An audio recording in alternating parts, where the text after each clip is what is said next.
couple days away from rematching Fabian. I guess people may have been a little surprised that you got this rematch so soon after your first fight. So were you happy with the rematch? Did you care, or did you not even care, or is it just another man up? I'll face him again. I don't really care too much. For me, fighting's a job, and he's the next person they put in front of me. And it is what it is. The depth chart isn't super deep, and there's only so many fighters at the weight class, and they did what they can. And yeah, he's the next guy in line, and I got to take him out. Do you think he did enough to deserve the rematch so soon after your last fight? I mean, I think he could have done more, but we have the cards that we have, and that's the way they have to deal them. And it is what it is. And for me, like I said, I treat it like a job, and it's the next guy they put in front of me, and my only job is to put on a performance and go out there and get a win. And you say just a job, but after how the last fight ended, obviously tensions was high, emotions were high.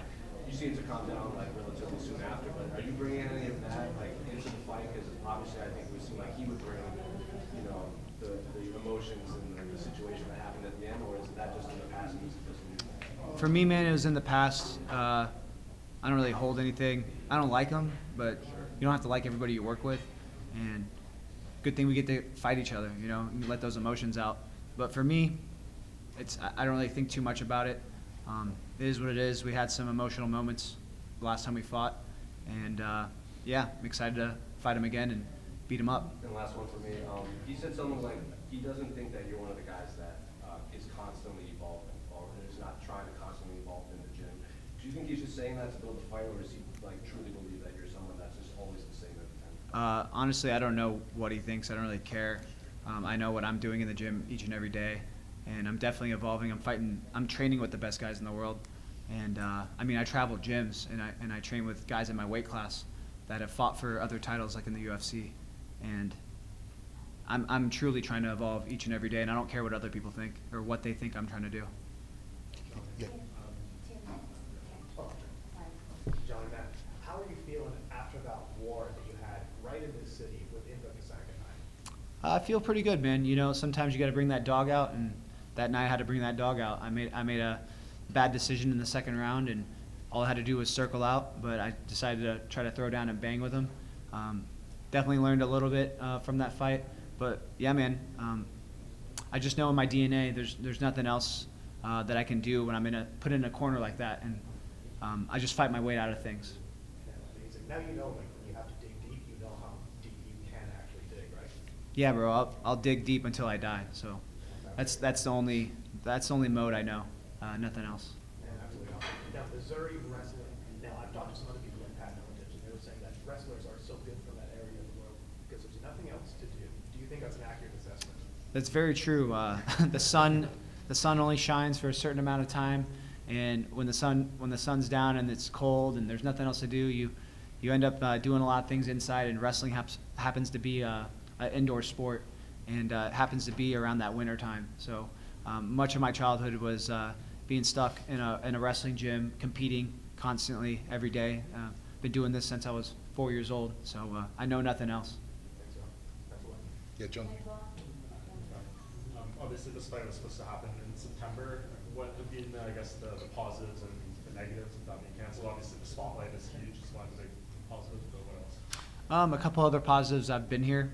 I like this city. The food's great. The hospitality's great. I'm very familiar with everything. Yeah, bigger fight card, bigger names on the card, and yeah, I think that's about it. I'm very familiar with the area, and it's a bigger card.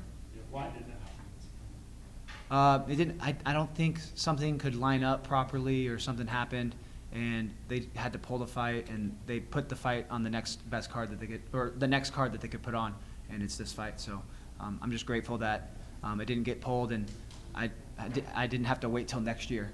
But definitely want to go fight in London. I had a lot of plans tripped after that. I wanted to go to Spain and hit up that area, but it is what it is, and I'm back in Riyadh. You mentioned the depth chart of the division. What do you think it looks like after Fabian as far as what could come in 2025? I think after Fabian, it's going to be Costello. I think he fought for the #1 contender spot after Fabian fought for the #1 contender spot. But then if they do like a PFL Bellator merger again, or a merging card, I think it's going to either be Impa or it would be, what's his freaking name? I'm blanking on it. Derek Brunson. Yep. Yeah, Johnny. So you mentioned that you sparred with, or you've been sparring with UFC champions of other organisations. In terms of you recognised as one of the greatest middleweights in the world right now, how much does legacy come into it when you take on a fight like this on Saturday? I don't really think too much about legacy. I think more so in the moment. I try to take in each and every day and enjoy and embrace the current moment and just try to get the best out of every day I can. You know, try to learn as much as possible and try to. I think truly at the end of the day, that's how you create a legacy. Like if you're focused on the legacy, if you're always focused on a big picture, you're not going to take the necessary little steps to actually make that legacy unfold.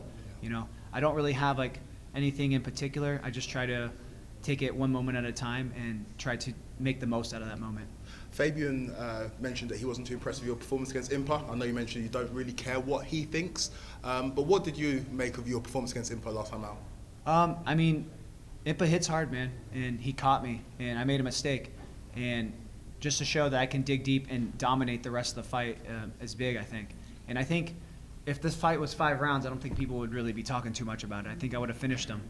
Yeah. And that's all people would be talking about. Like, damn, he got hurt, but then he came out and finished the guy. You know, it's just the most recent thing people have seen. They haven't seen all my other fights leading up to that. They don't talk about how I demolished Mousasi. They don't talk about how I beat Anatoly Tokov. It's just, they just like to revert back to the most recent fight that they've seen.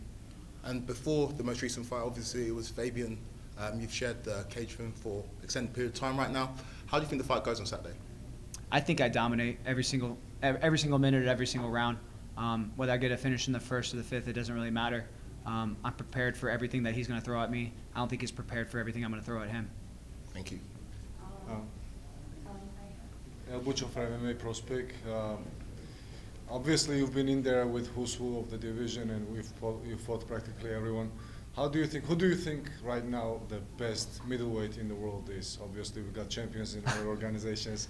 I think I know the answer to that question. Yeah, I'm gonna have to go with my boy Sean Strickland. Every time I go out and train with him at Vegas, it's tough rounds, and he gets me sometimes, I get him sometimes, and I think truly we're the best middleweights in the world, and the fact that I get to train with them, and we happen to be in different divisions right now, or different promotions, is kind of cool, and that we get to train together, and also we're both making good money. So that's the best middleweight I could say. I mean, it's any guy can have his day though. You know, I think there's like a top 5, and any one of those guys can be a champion. But at the end of the day, it's like you got to let those top 5 guys fight. Sure. And a quick one, brother Eblen's, brother Edwards, who wins the fight? What's that? 2 brothers, Eblen brothers and Edwards brothers, who wins the fight? 2 versus 2. Edwards brothers versus. Yes, Edwards brothers and you. If Leon and Fabian fought. Oh, if they fought each other? No. I don't know. That was not my question actually, but no. What was your question though? You and your brother does MMA as well. I know. Yeah, my brother's like 40 years old and has a bad knee and bad back. But I'll take me and my brother. I'll I'm younger. You'd have to do all the work. I'll have to do a little bit more work, but he'll definitely assist. I have to definitely say me and my brother. Yeah. Hi, Johnny. Does fighting in Rio add any extra motivation for you to get the win? And how do you think the Saudi crowd impact your performance? I'm starting to get to know some like local Saudis here. So yeah, it definitely gives me a little bit more motivation to put on a good performance and win. Great. You have been dominating the middleweight division. What makes you stay focused and sharp in these moments?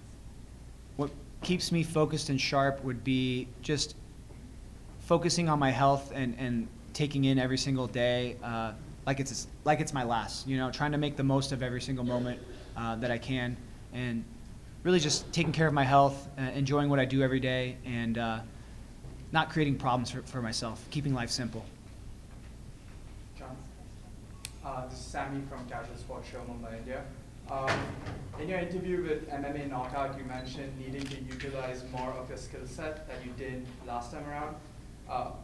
What are you referring to exactly, and does this mean the rematch will look really different this time? I don't think the rematch will look totally different. I just think I didn't implement all my skill sets. Like, I didn't fully utilize certain techniques that I usually do when I do fight. For instance, I wasn't really pressuring super hard to get a takedown and hold him down, because I just wanted to get a feel for what kind of defenses he would use. And I just wanted to work on his gas tank. I wanted to work on, like, oh, if I can get him a bit tired and make him think about the takedown, I'll be able to land some punches and mix it up. But I don't think it's going to be much different. If anything, I might utilize a little bit more pressure from a grappling standpoint. Got it. And personally, over the last couple of years, you've been on a journey and you've spoken about your evolution as a man. How has that personal growth impacted your fight game? I think my evolution as a person and just becoming just happier at home and not focus so much on what the media tells you, what society tells you to do. I'm more focused on me and myself and creating a good environment to grow. And I think that's the most important thing, and I think we get pulled away from that, especially with social media nowadays. And I'm just trying to revert back to, like, keeping the right people around me, keeping family close, and just trying to develop good values to where at the end of the day I can go enjoy my job because my home life is just so amazing.